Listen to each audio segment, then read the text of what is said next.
Let's see. Oh, yeah, I think we are. We're live. Yay for our very first live video. All right. It's Friday afternoon, and I hope you guys are having a great day.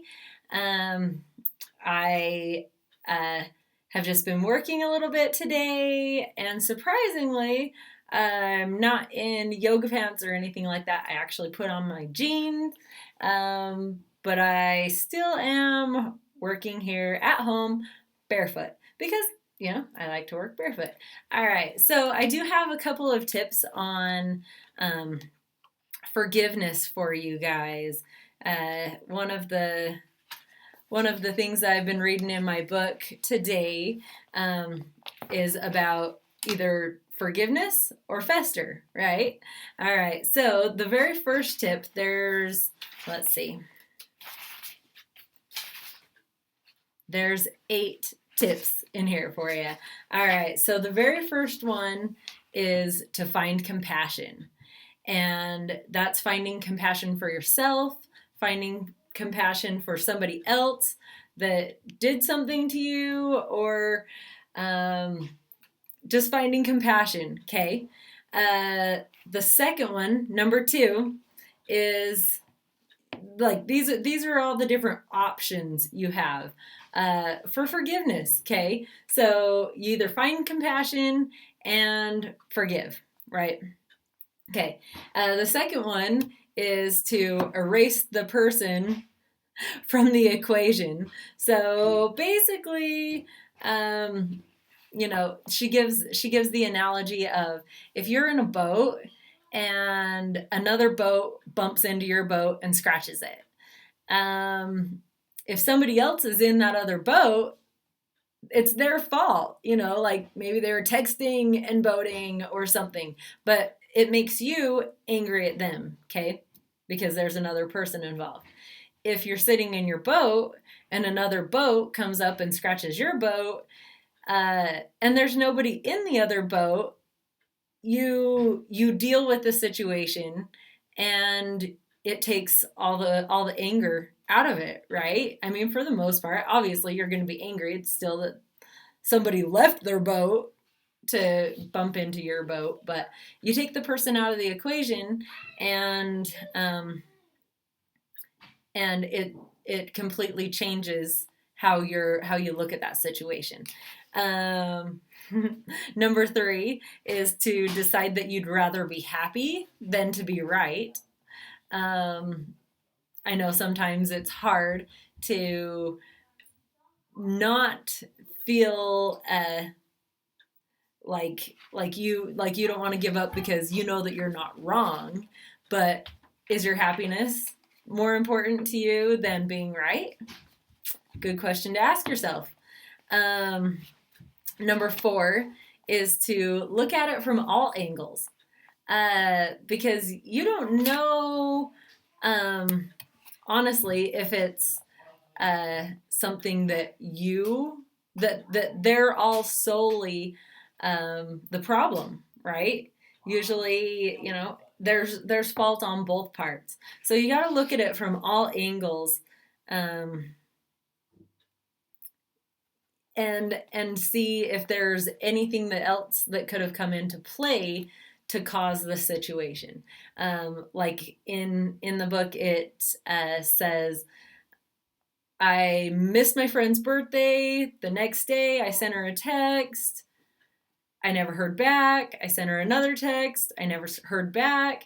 And you're sitting there thinking, oh my gosh, I can't believe she is so mad at me for forgetting her birthday. Like, I'm going to have to go buy her this crazy, insane gift to tell her that I'm sorry for forgetting her birthday. And it turned out that her friend dropped her phone in the toilet, and the phone wasn't working. So she didn't get the text. So you never know, right? You never know. So um, number 5 is to have a total shit fit. Did I just say that? Okay, so basically, you go somewhere far away from other people where nobody can hear you, nobody can see you. You punch the crap out of a pillow or a mattress, and you take out all your anger and frustration, and you completely get it out of your system, and then you let it go. Sometimes that helps, right? Just like go be mad at a pillow and then call it a day. Number 6 is to remember that you won't even remember this, which a lot of times something seems so big at the moment, and then 3 years down the road, they're like, yeah, remember that time that you got so mad at me and blah, blah, blah, blah, blah. And you're like, oh yeah, I do remember that. You know what I mean? Like, is it really that big of a deal, right? So, and obviously, depending on the severity of the situation, it may be a big deal. But more than likely, it's going to be something that you don't even remember in the future. And then number 7 is to forget about it. Forget about it. Once you've truly forgiven someone, you completely wipe the slate clean. So often, we form judgments about people, and then no matter what they do, we still see them through that lens of judgment, which means that you're say, oh, I forgive you, but then you're really just waiting for them to do something to make you mad again. Like you're just waiting for it, okay? So you really need to just release all the expectations and let the person off the hook. Treat people as a blank slate over and over again. Expect only the best from them, regardless what they've done to you in the past. And if you keep expecting people to annoy you, the chances are they won't let you down. So usually what you're expecting is what you get, okay? And then number 8 is to love yourself. Because you deserve it. All right, you guys, I think I've taken enough of your time today. And holy moly, 7 minutes. Okay, so anyhow, I hope this was a very good first live video. I like to do live stuff because it's just fun. So I hope that you will like this video and subscribe to my channel. I like to give a lot of fun health and fitness tips and a lot of personal development, how to overcome situations, and really just like to have fun. So, all right, you guys, don't forget to like and subscribe, and I'll talk to you later.